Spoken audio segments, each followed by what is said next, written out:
Mga luha ng EDSA, isang panalangin. Mahal naming Panginoon, sa iyong dakilang awa, lumalapit kami sa iyo ngayon. Dala ang aming mga puso na puno ng pagdadalamhati at pag-aalala.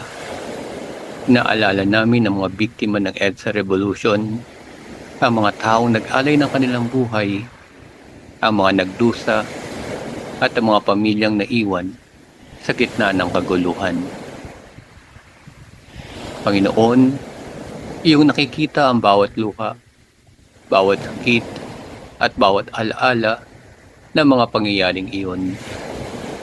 Nihiling namin ang iyong kagalingan sa mga pusong nasugatan, ang iyong kapayapaan sa mga isip na nababagabag, at ang iyong lakas sa mga pamilyang naghahanap ng katarungan.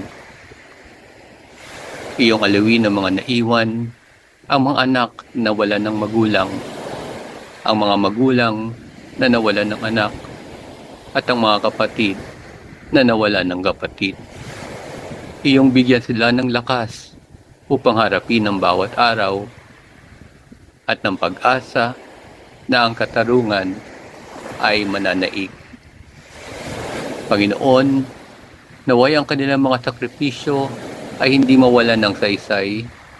Naway ang kanilang mga alaala ay magsilbing paalala sa amin na ang kalayaan ay may malaking halaga at na kailangan naming ipaglaban ang katotohanan at katarungan.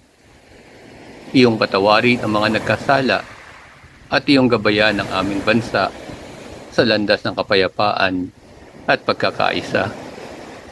Tulungan mo kaming matuto mula sa aming nakaraan upang hindi na maulit ang mga pagkakamali.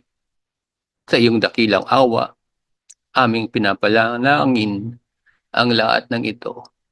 Amen.